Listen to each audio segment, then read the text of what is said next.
bahwa jihad itu dari kata jahada yujahidu mujahadatan. Kalau masdar mujarrodnya jahida dan baca jahada jadi jahdan wa jihadan, itu maknanya serius menekuni sesuatu. Jadi tidak harus bentuknya perang. Tapi Islam juga jangan anti perang, karena andaikan Islam itu tidak punya konsep perang, itu juga kita bingung saat kita dijajah Belanda. Jadi sesuatu itu pasti akan ada momennya, ada pembenarnya. Disebut kalau dalam fikih muqtadul hal. Saya masih ingat beberapa cerita lesan. Dulu perang itu harusnya 7 November. Bung Tomo datang ke Mbah Hashim.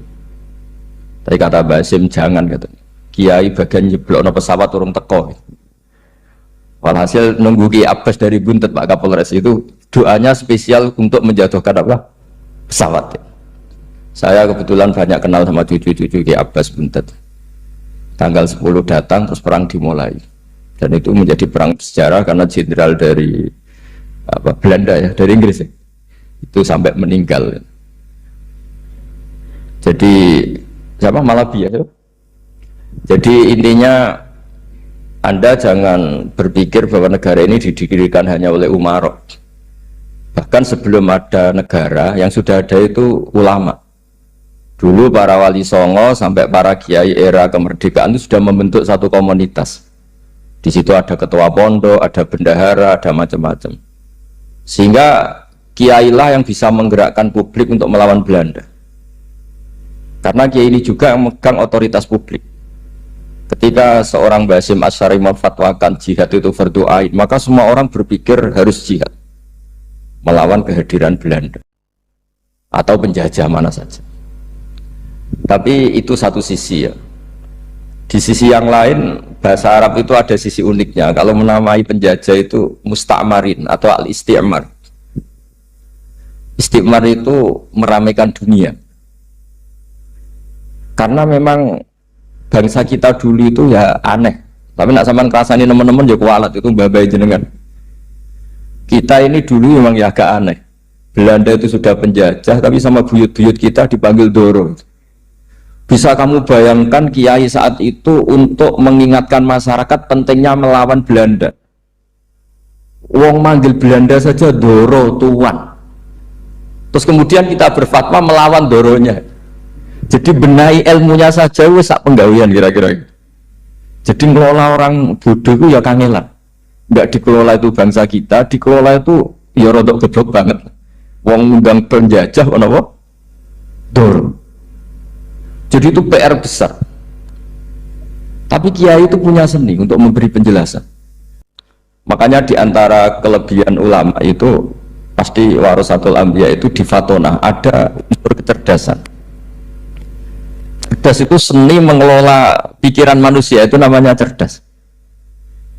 Makanya saya berkali-kali kalau ngaji harusnya orang itu semuanya itu pengagum ilmu, jangan pengagum fakta, tapi pengagum ilmu. Ya saya berkali-kali mencontohkan, kalau Anda suami yang miskin, nggak punya uang, terus pulang dimarahin istri karena tidak punya uang atau kerja tidak sukses, harusnya kamu bangga. Anda juga kan yang berteori kalau suami nggak becus itu pasti dimarahin. Nah ketika menjadi fakta harusnya Anda syukur bahwa ilmu Anda itu benar.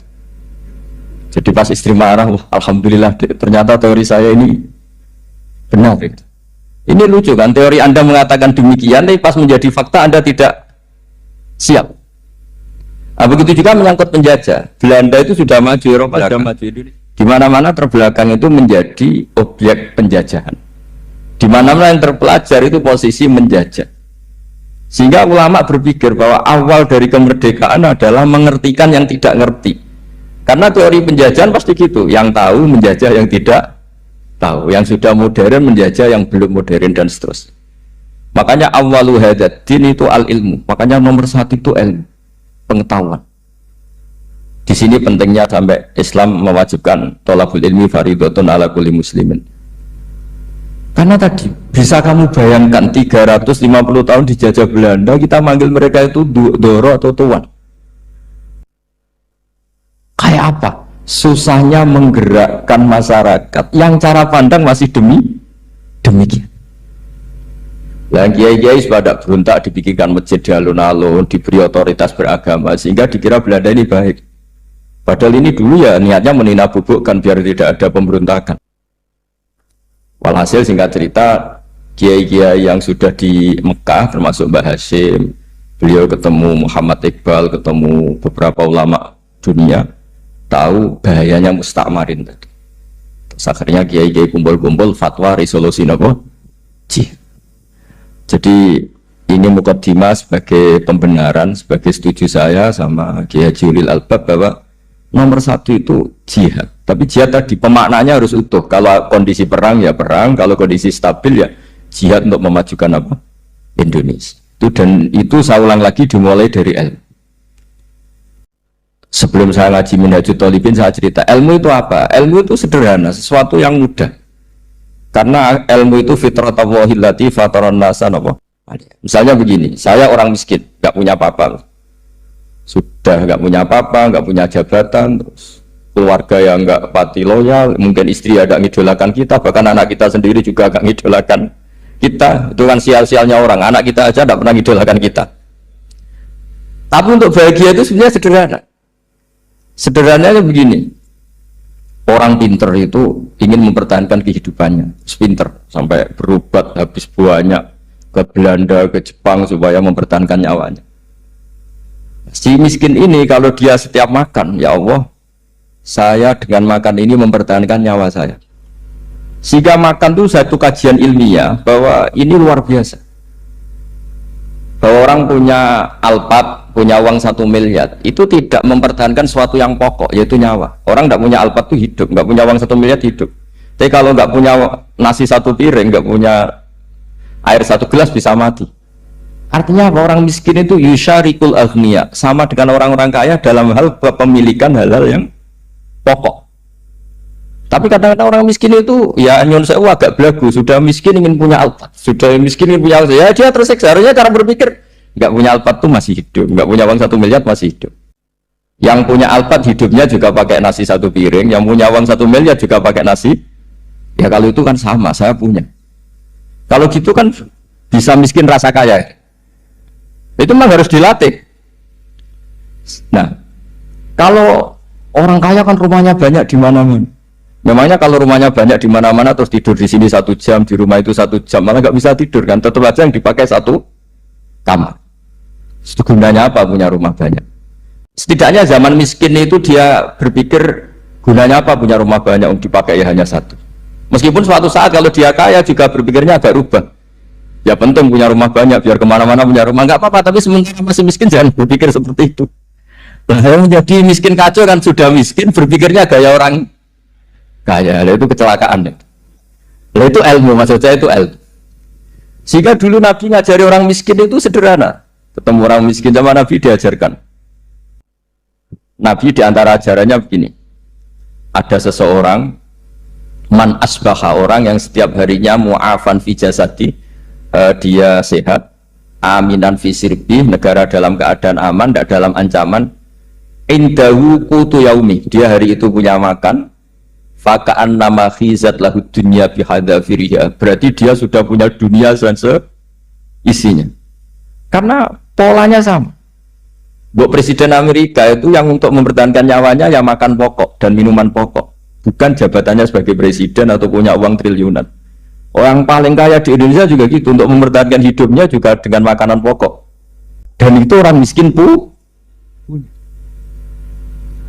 Nah, kehidupan paling top itu apa? Ya kehidupan yang mempertahankan nyawa itu yang paling top, lainnya itu enggak.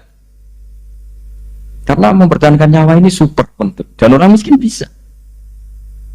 Nah, saya berharap ilmu seperti inilah menjadikan dulu itu kuat ketika melawan Belanda. Kenapa kuat? Karena mereka gampang syukur.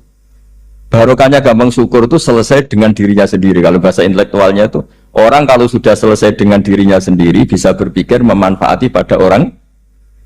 Dulu orang-orang miskin ketika era sahabat, termasuk era para ulama yang mendidik para umatnya, itu selesai dengan dirinya sendiri. Nah sekarang banyak orang miskin juga termasuk orang kaya, bahkan belum selesai dengan dirinya. Wah itu angel, ngajak jihad angel, karena dengan dirinya saja belum selesai. Maka masyhur itu kan ketika perang Tabuk ada orang datang kira-kira kalau Indonesia pakai beras 4 kilo ya Rasulullah, yang 2 kilo tak kasihkan keluarga kami supaya bisa makan, yang 2 kilo tak kasihkan jenengan untuk biaya perang. Perang Tabuk itu perang tersulit, disebut perang Dhatil Usra. Sekarang hitung saja, ini coba dihitung, mungkin yang bagian kasir tahu. Kalau 2 kilo kali 3.000, umat Islam pas itu sekitar hampir 3.000, itu sudah 6.000 kilo. 6.000 kilo itu artinya apa? Orang miskin ketika perang membiayai dirinya sendiri, itu satu. Kedua, dengan mental memberi, orang ini tidak tamak. Barokahnya tidak tamak, tidak nyalahkan yang kaya. Efek dari itu apa ketika perang Tabuk? Sumbangan dari Sayyidina Utsman yang jumlahnya besar sekali, yaitu diantaranya 1.000 dinar. 1 dinar kira-kira 4,25 gram, berarti sekitar 4.000 gram. Itu bisa diberikan alat perang. Sumbangan dari Abu Bakar juga bisa dipakai beli kuda untuk perang. Nah bayangkan kalau kebutuhan orang miskin ini untuk makan itu nggak mau urun. Wah usaha miskin nggak perlu urun, nah, usaha miskin dipakai alasan terus. Maka jumlah 3.000 ini akan mengurangi anggaran untuk belanja peralatan perang karena untuk konsumsi orang miskin. Dan gitu kadang mangane tanduk itu kan repot. Wes miskin mangane tanduk, nak antri mo kan ribet. Artinya apa? Perang ini tidak fokus karena ngurusi konsumsi untuk orang-orang miskin. Nah, dulu zaman Nabi orang miskin pun semuanya heroik. Mereka dibantu gak mau, ininya bantu. Sampai dicibir sama orang munafik. Apa gunanya sedekah 2 kilo? Wong perang ini perang besar antar negara. Pas itu mau perang melawan Romawi. Sampai orang munafik bilang alladzina almizuna almuttawiina minal mu'minina fis sadaqati. Walladzina la yajiduna illa juhdahum faskharuna minhu. Orang-orang munafik digambarkan Allah orang-orang yang mencibir sedekah kecil. Untuk perang besar kok sedekahnya hanya 2 kilo. Tapi yang mahal bukan 2 kilonya. Kalau ada 1 juta orang miskin menyumbang negara 20.000, itu artinya apa? Kita punya rakyat yang inginnya hubungannya dengan negara memberi. Tapi coba kalau kita 2 juta rakyat yang inginnya dari negara mendapat, pegawainya demo ya. Nah ini ajarannya Nabi yang luar biasa. Dulu Nabi itu bisa mendidik orang miskin pun bermental memberi. Nah barokahnya bermental mandiri ini mereka selesai dengan dirinya sendiri.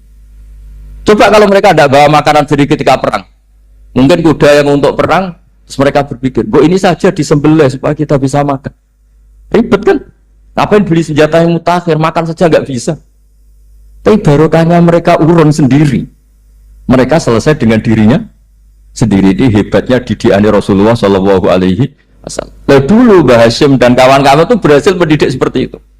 Santri yang miskin-miskin itu kalau ngaturi kiai duwene telo itu tidak no telo, duwene wi tidak no wi. Jika kiai sing wis mapan-mapan, misalnya kados kula wonten kan mun setengah mapan, ya akhirnya yo iso mangan wi. Jebule wi ku yo enak. Santri yo seneng mergo kiai ini seneng pancen wis suwi mangan pizza misalnya. Ya tapi nek sing melarat terus aku melarat kiai tak kei wi mosok doyan. Wis melarat medhit di alasan kan ribet kan. Ini yang perlu dihilangkan, medhit kok berargumentasi. Yang mahal itu bukan winya, mental memberi. Orang itu kalau mentalnya memberi itu berarti selesai dengan dirinya. Tapi kalau tidak bermental memberi pasti tamak. Dan tamak itu mesti menghakimi orang lain. Maka dalam kitab Hikam diterangkan penyakit terberat itu tamak. Kenapa? Karena orang pikir itu tidak ada kata-kata kitab Hikam, bukan kata saya. Yang ada itu tamak. Misalnya gini, saya kenal PLT Bupati Kudus. Tidak pernah saya bilang beliau kikir. Tapi sekali saya pernah mengajukan proposal tidak kesampaian. Wah, beliau medit. Jadi saya menvonis medit itu sebetulnya ya karena punya keinginan tidak kesampaian. Coba kalau tidak, gue medit orang serap penting. Misalnya anak-anak muda sama orang-orang cantik di Jakarta, pernah nggak kamu bilang itu sombong? Enggak kan? Setelah kamu bilang, Mbak aku ingin kenalan Mbak sampeyan, terus dia agak mau, baru kamu bilang sombong karena keinginan kamu enggak. Nah, bayangkan kalau orang bermental tomak kayak apa bangsa ini. Nah, sahabat itu dididik oleh Nabi, tomak itu selesai karena keinginan mereka memberi. Sehingga Indonesia bisa merdeka begini itu barokahnya didikan ulama, semuanya ingin memberi. Dulu belum ada negara, tentara-tentara kemerdekaan kalau di kampung-kampung itu ya dibiayai donatur-donatur. Termasuk bahasa saya, buyut saya tuh. Itu berapa ton aja beras untuk pasukan Hizbullah, pasukan TNI. Di Aceh ada Daud berih, ada yang baca berueh. Jadi baca aja kayak kira asap ada yang berih, ada berueh, saya juga gak tahu. Orang Aceh kalau baca berih, nyumbang berapa emas untuk kemerdekaan Indonesia. Yang Kesultanan Jogja Legowo, Jogja tidak lagi negara tapi diberikan bagian dari Indonesia dan seterusnya. Nah, jadi semua ini barokahnya didikan Rasulullah SAW yang diteruskan para ulamanya bahwa nomor satu didik masyarakat itu bermental memberi. Dengan bermental memberi apapun kecilnya ini selesai dengan dirinya sendiri. Itu kalau sampean nggak punya mental memberi nanti pulang dari Pemda, acara di kabupaten berkata ini ribet gitu. Awas itu, bar ngaji langsung lali berarti sampai. Sudah kalau nggak urun ini sudah luar biasa, nggak urun untuk berkat itu sudah luar biasa. Jadi itu yang makanya Nabi itu Quran dimulai wa mimma razaqnahum apa yunfikun. Quran mengajarkan bermental memberi yunfikun. Nabi berkali-kali ngulang al yadul ulya khairum al yadis sufla. Dan memberi itu tidak harus nunggu kaya. Gambarannya Quran tentang orang baik itu gimana? Alladzina yunfikuna fis sarra wa dharra. Bukan fis sarra saja, ketika wa dharra juga. Saya pernah guyon sama orang kaya di Jakarta. Dia uangnya miliaran, mungkin malah triliunan. Guyon sama saya, Gus saya ini sudah sekian bangun masjid di mana-mana. Saya ini berarti hebat. Enggak kata saya. Enggak ada masjid agama tetap jalan kata. Karena di kampung-kampung sudah banyak masjid kata. Masih keren tukang becak kata. Kok bisa Gus? Sampai nyumbang masjid 1 miliar, itu masjid apa kata? Ya masjid-masjid besar. Nah itu paling dipakai kubah atau menara atau apalah yang tidak mendesak. Tapi kalau orang miskin, ngutangi orang miskin itu kalau nggak utang hari itu nggak makan. Kan nggak mungkin tukang becak ke utang ada bank atau orang kaya raya kan kenal saja enggak. Mesti orang miskin utangnya sama orang miskin. Saya kalau orang kaya utang Habib Bidin mesti mau beli Innova. Karena level orang elit, jadi utangnya itu beli Innova, aksesoris Innova, seri terbaru. Tapi kalau orang miskin sama orang miskin, utangnya itu beras untuk nyawa. Artinya apa? Kalau saya diutangi Habib Bidin untuk beli Innova, itu ganjarannya itu sekunder. Tapi kalau sesama orang miskin itu ganjarannya primer. Keren mana? Hutang-hutangannya orang miskin sama orang kaya. Satu menyelamatkan nyawa, satu menyelamatkan citra. Dia baru sadar, ternyata orang miskin lebih hebat ketimbang saya, lebih hebat, tapi tidak usah ditiru kata saya. Cuma dia menjadi tidak sombong sekian miliar yang disumbangkan ke masjid, karena dia menjadi tahu ternyata itu tidak banget. Nah kecuali masjid-masjid yang kamu nyumbang memang masjid perintis di daerah-daerah yang belum ada masjid. Kalau masjid-masjid besar itu kan kadang kebutuhannya sudah selera, bukan pokok. Nah saya ini cerita ya, jadi supaya orang tahu lah. Zaman Nabi itu orang sudah selesai semua dengan dirinya sendiri. Jadi maksud saya Islam nggak apa-apa tanpa masjid itu masjid yang sudah sifatnya selera. Indonesia kan masjid sudah sifatnya selera semua. Yang dikatakan masjid pokok kan yang dipakai sholat bisa, dipakai alat sesuci bisa. Tapi kalau sudah selera ya pondasinya harus begini, lampunya harus dari kristal, terus kubahnya itu sudah selera. Nah rata-rata sumbangan yang miliatan itu kan sudah ke selera. Sementara orang miskin utang-utangan sama orang miskin untuk menyelamatkan apa coba? Nyawa. Artinya para orang miskin jangan kecil hati, wah saya sudah kok hanya 2 kilo, tapi 2 kilo nyawa. Dan itu pahalanya luar. Nah ini ilmu asal. Nah kiai itu berhasil seperti itu sehingga orang-orang miskin dulu tuh rumah tentara itu yang nganggo nganggo telo, bahkan ada yang pakai apa itu Pak Hartopo itu pisang itu, arasnya pisang itu, grombolnya pisang sudah dipakai saja Pak tentara. Tentara di mana-mana bisa makan. Coba kalau yang ngamal yang kaya itu tidak cukup. Tapi barokahnya yang miskin juga ikut ngamal itu cukup karena yang miskin itu mayoritas. Jadi didukung kaum miskin pasti menang kan kira-kira gitu. Karena di mana-mana orang miskin itu banyak. Menemukan orang kaya itu nyari data. Kalau menemukan orang miskin seketemunya pasti ketemu. Dan orang miskin ini dididik ulama untuk berkontribusi. Sehingga banyak tentara yang ketika dicari Belanda pura-pura jadi petani. Ini juga yang menyelamatkan orang miskin. Nah, ulama dulu itu orang paling sukses mensuasanakan seperti itu. Itu yang diceritakan di perang Tabuk. mimba di maka tayazihu qulubu fariqin min. Jadi perang Tabuk itu perang di antara yang paling diceritakan Allah berkali-kali apa? Ya Rasulullah, tadi malam saya memburu dan ini dapat 2 sok, ya kira-kira berapa kilo lah. Yang separuh untuk keluarga kami, yang separuh saya sumbangkan ke jenengan. Lu coba perang antar negara hanya menyumbang 2 kilo beras, bayangkan. Tapi nilainya bukan 2 kilo. Kalau 2 juta rakyat Indonesia nyumbang 2 beras, artinya hubungannya dengan negara hubungan ingin memberi. Dan barokahnya hubungan ingin memberi, ora pati kecangkeman tomak, ora pati kakean menuntut. Ini yang mahal itu tuh, yang gak ternilai itu. Dan itu menjadi kekuatan yang luar biasa sehingga umat Islam bisa mengalahkan pasukan Romawi. Nah, Indonesia dulu kira-kira seperti itu prakemer. Bismillahirrahmanirrahim. Wasani asyara assalam. Ya, kita tahu secara i'rab kalau sani pakai i'rab isim mangkus, tapi untuk asyara tetap mabni nasab, mabni fathah maksudnya. Jadi semua ulama ngendikan adat mulai ahada asyara sampai tis'ata asyara tetap berstatus mabni apa? Fathah. Sehingga di Quran inni ra'aitu ahada asyara kaukaba. Terus di beberapa di surat Mudassir alaiha tis'ata asyar. Padahal itu jadi mubtada muakhir. Berarti alaiha itu tetap ngatasin roko tis'ata asyara utawi 19. Tetap bacanya bukan tis'atu asyarin tapi tis'ata asyara. Jadi kita tahu secara hukum nahwu adat mulai ahada asyara sampai tis'ata asyara itu mabni nama fathah. Cuma khusus sani asyar yang saninya ini berstatus mangkus karena ada yaknya itu. Wasani asyar assalam wa aqalluhu assalamu alaikum wal asoh jawazu salamun alaikum. Qultu al asoh al mansus la yujzi'u. Jadi ulama itu ya lucu. Yang satu bilang al asoh boleh salamun alaikum tanpa al. Tapi kata Imam Nawawi al asoh harus assalamualaikum, sama-sama diklaim sebagai kaul paling apa? Asoh. Karena seperti kita tahu dalam bab fikih perkhilafan ulama itu rahmat. Ya, saya ulang lagi, perkhilafan ulama itu rahmat. Contohnya ya ini, saya ulang lagi ya. Nomor 11 itu. Wasani asyar iku assalamu. Ya, terus di sini disebut wa aqalluhu iku assalamu alaikum pakai al, assalamu alaikum. Wal asohu te kaul sing asoh iku jawazu salamun alaikum olahe nglafatno mu salamun alaikum. Terus kultu dawe Imam Nawawi al asoh al mansus la yujzi'uhu wallahu a'lam. Jadi menurut Imam Rafi'i boleh salamun alaikum tidak pakai apa? Al. Itu juga diklaim sebagai al asoh.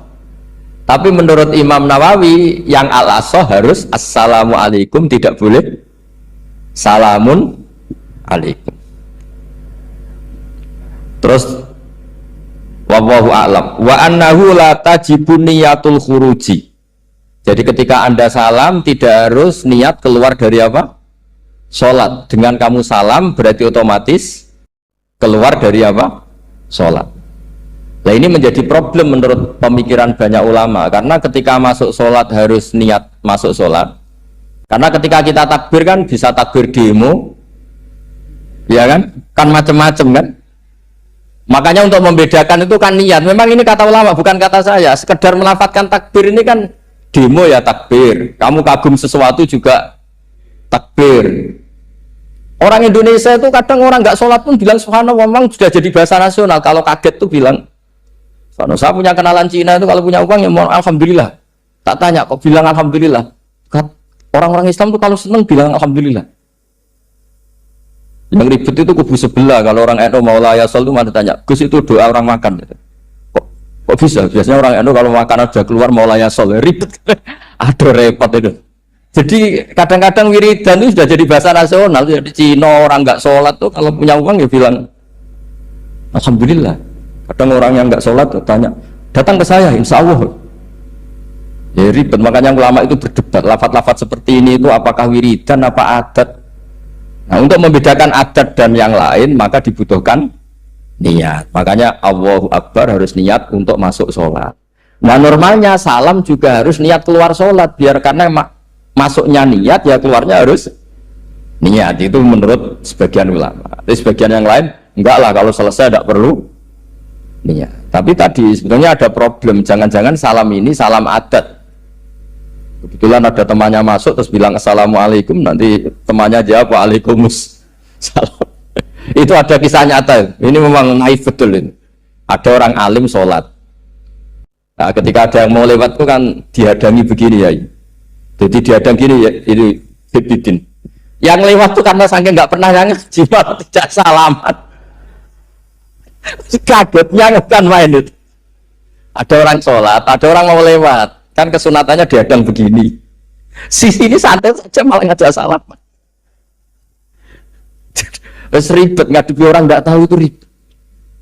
Ya tambah bingung kan, diriwati saja bingung, apalagi sekarang diajak salaman.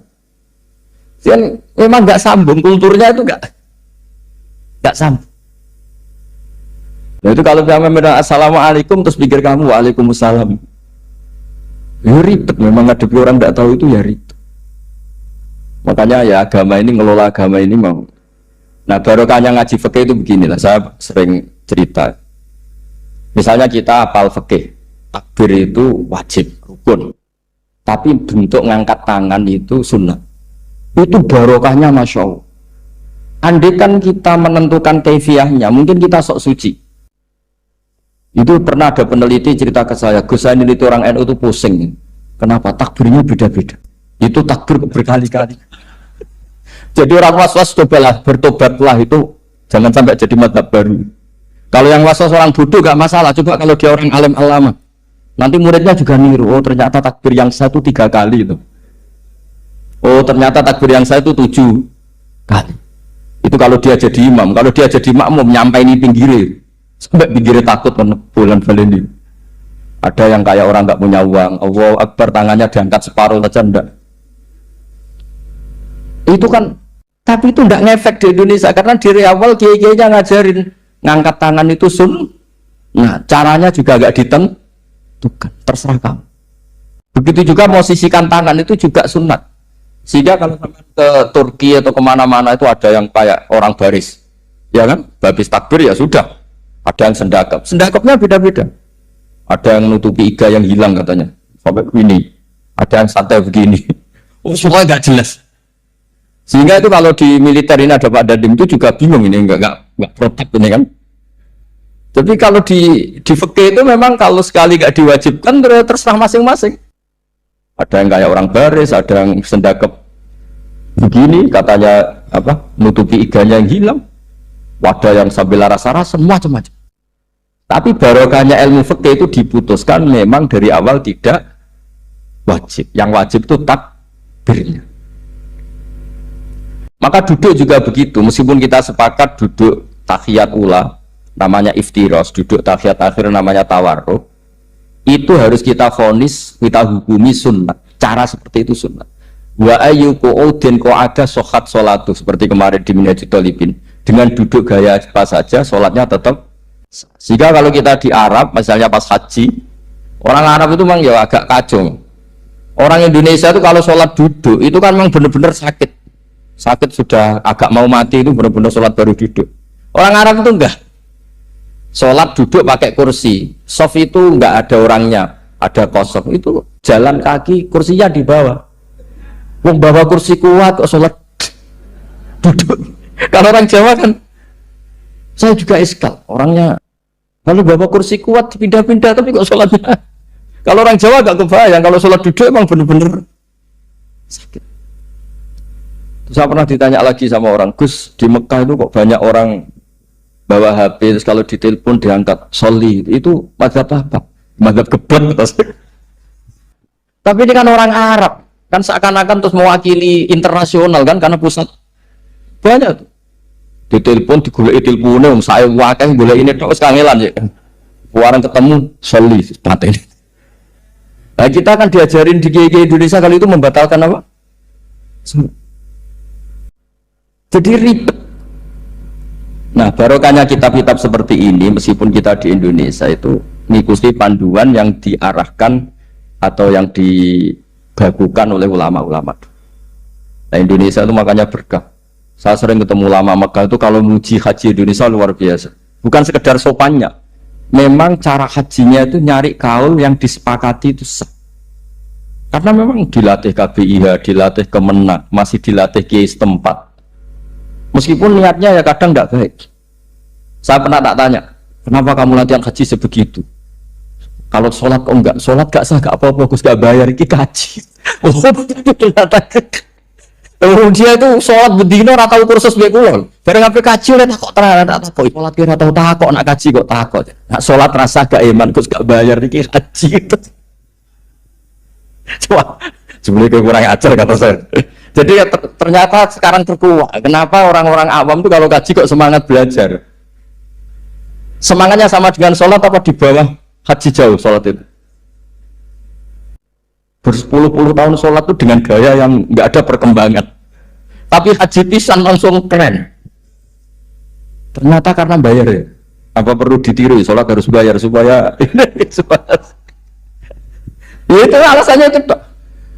Haji rasa berat Gus, bayar Gus. Nak sholat rasa bayar wae maksudnya.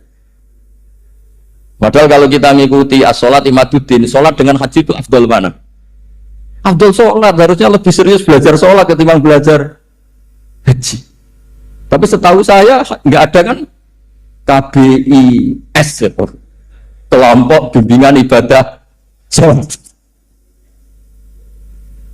Jadi ini kritikan saya, semoga didengar ya. Coba lah. Padahal Rian Raden Asnawi di Karang pesolatan supaya orang tuh sholatnya benar ya, sholatnya benar. Ya jadi ngaji fikih seperti ini setidaknya Anda menjadi tidak mudah mengadili orang lain. Bahwa sholat itu yang takbir tok yang wajib. Misalnya baca ya Fatihah tok, sehingga kalau ada imam lupa baca surat ya gak apa-apa, memang dari tidak wajib. Jadi pemilahan wajib dan tidak ini penting supaya tidak menghakimi pada yang lain. Jangan sampai perilaku kesolehan itu menjadi bentuk yang mengadili, tidak boleh. Itu Pak Kapolres, kalau di ilmu fikih itu ada ulama penjaga ilmu itu ekstrim-ekstrim. Dulu ada sahabatnya Nabi namanya Jabir bin Abdullah, ini ada di kitab Bukhari, di kitab Sholat. Ya maksudnya al ilmu tentang sholat. Itu semua yang di masjid itu sudah pakai jubah, kayak gamis. Kalau orang Indonesia mungkin ya pakai hem, pakai baju batik, pakai. Itu dia datang malah gamisnya dicopot, gamisnya dicopot, imamannya dicopot, terus tinggal pakai satu sarung, terus dicancang di sini akidan benatorofaihi ala atik. Ini kayak cerita-cerita di perang pahlawan itu. Hanya dengan pakai sarung satu dikalungkan. Terus ada orang-orang tabiin bilang gini, unzuru ila ashabi Rasulillah, ini sahabatnya Nabi kok sholat dengan cara seperti itu, enggak islami banget, enggak keren banget lah. Terus kata Jabir bin Abdullah, saya sengaja melakukan ini supaya kamu tahu bahwa batas aurat yang dimaksud Nabi seperti ini. Shalla Rasulullah sallallahu alaihi wasallam fi izarin wahid akidan baina tarafaihi ala atiki. Saya pernah melihat Nabi sholat seperti saya ini. Tapi barokahnya itu akhirnya diketahui kalau batas auratul rajul hanya mabena surah war rukbah. Andai kan tidak ada perilaku Jabir seperti ini, orang akan ngira bahwa syaratnya sholat itu harus pakai jubah, syaratnya sholat harus pakai hem. Akhirnya orang-orang yang kebetulan tidak pakai jubah, tidak pakai hem bingung. Misalnya dia katoan seperapat, pakai kaos, neng tengah hutan, rasa sholat, ngaku ranggo jubah, ribet kan? Artinya apa? Ilmu ini harus dijaga konstitusinya, barokahnya perilaku Jabir ini, orang tahu batas jadi yang lainnya itu mukamilah atau kesunatan. Nabi juga seperti itu. Semua sahabat itu tawaf itu musyatan, berjalan. Tapi Nabi sebagai tokoh dan pas itu sehat. Saya ulang lagi, pas itu sehat. Ini hampir semua ulama bilang pas itu Nabi sehat. Nabi malah naik unta. Itu kata Imam Nawawi dalam kitab Majmu', Nabi naik unta itu lebih afdol ketimbang yang jalan. Padahal trennya di Qadrib tak. Karena apa kata Imam Nawawi? Itu menjadi konstitusi ilmu bahwa syarat sahnya tawaf tidak harus jalan. Andai kan Nabi saat itu kok ikut jalan, maka dikira di antara syarat sahnya tawaf harus jalan. Maka kita kebingungan ketika pakai kursi roda karena tidak punya rujukan hukum. Jadi barokahnya Nabi pakai berkendara, orang menjadi tahu oh itu berjalan itu tidak menjadi syarat sah. Berkendara juga boleh. Ya ada juga sahabat yang sengaja omong-omongan, maksudnya tawaf kan kudune meneng iridan, tapi ada aja omongan untuk menunjukkan kalau ngomong itu tidak membatalkan tawaf. Sampai seperti itu ulama menjaga konstitusi. Makanya nyuwun sewu kayak kita ini yang anaknya tokoh, apalagi ini di sini ada Gus Albab, termasuk ada saya, yang anak-anaknya tokoh itu memang sudah harus mulai biasa lah. Karena dulu kalau soleh kebanget, itu ngel-ngel orang. Abu Bakar, saya tak cerita Abu Bakar itu soleh banget. Saking solehnya itu, ini gak akan ada yang niru, saya yakin. Beliau itu hari pertama diangkat khalifah, hari berikutnya masih dagang di pasar. Singkat cerita ditegur supaya tidak usah dagang, dicukupi negara.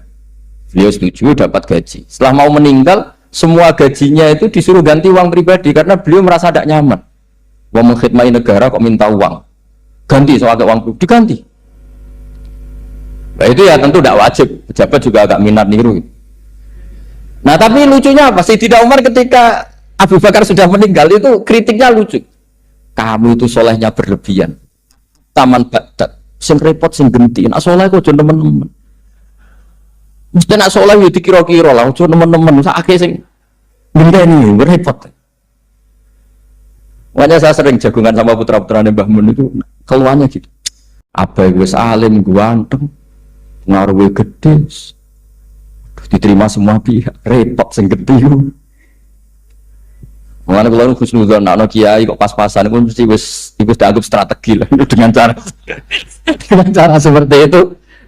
Loh iya loh, kalau misalnya kita hanya Kapolres itu anak kita kan bisa Kapolda. Tapi kalau kita sudah Kapolri itu anaknya juga jadi Kapolda belum kayak bapaknya kan? Jadi Kapolres belum kayak.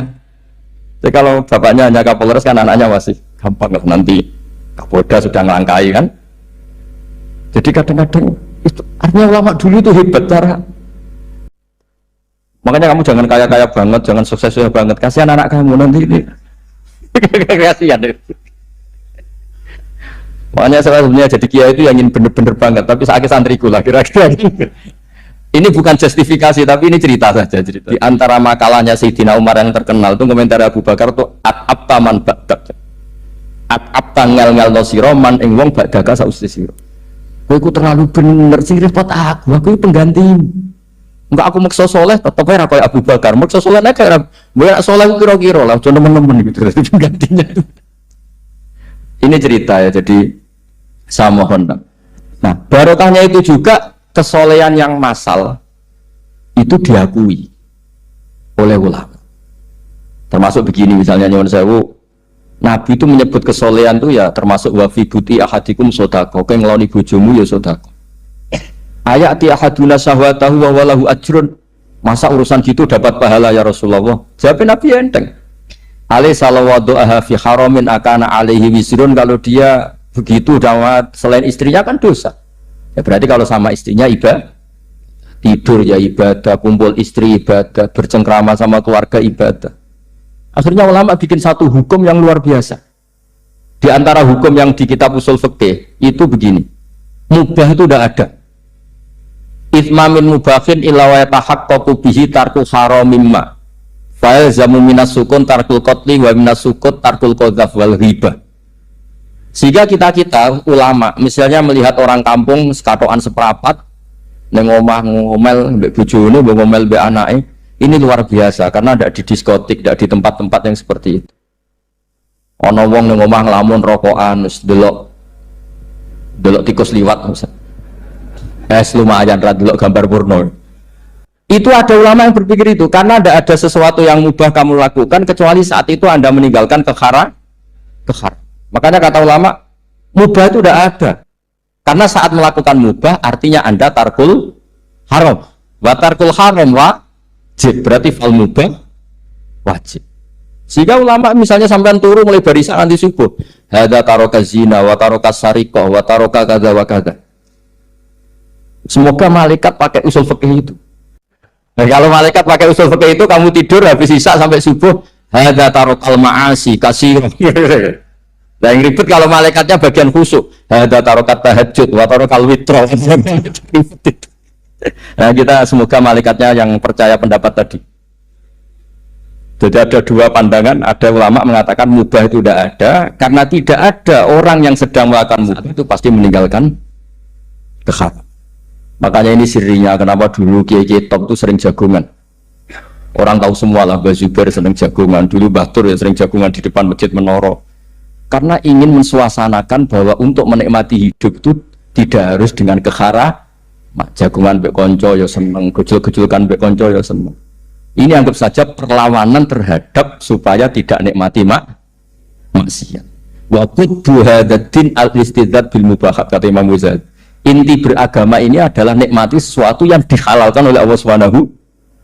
Coba ketika orang lain bisa nikmat kalau harus ke tempat-tempat maksiat. Kamu cukup nikmat ketemu konco gejol-gejolkan zaman mondok padha mlarate. Terus diterusno saiki yo melarat atau cocokan melarat itu kan keren. Sisi tok diusir mertuane, tok diusir IP-ne terus cocokan. Ndak kowe Kang gak apa-apa sabar kabeh kodok-kodor wae Kang. Oh itu ibadah yang luar biasa. Mergo riba sama kodok. Padahal dia tidak perlu cari nyuwun sewu hiburan yang maksiat. Nah, saya berharap ulama-ulama Indonesia itu mengikuti jejak ulama dulu. Ulama dulu itu kalau ibadah itu ya seperti itu. Jadi jangan hanya melihat ini semalaman kok tidur, tidak witir, tidak tahajud.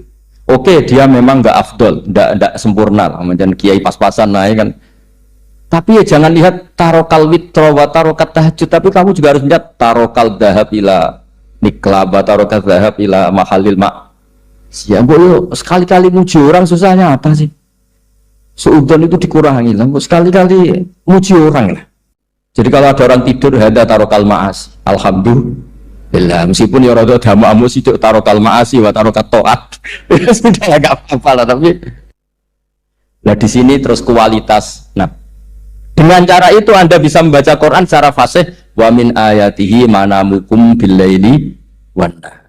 Kenapa sekedar tidur kok dianggap wa min ayatihi? Di mana-mana ayat itu kan hal-hal yang luar. Ini tentang tidur aja kok dianggap ayat. Itu bisa dimaknai keren kalau Anda pakai kaidah usul fikih, yaitu dengan tidur berarti Anda meninggalkan sekian maksiat. Sehingga disebut wa min ayatihi manamukum billaili wan nahar. Nah, saya berharap konstitusi seperti ini jalan terus. Ya saya baca ya sampai salam selesai.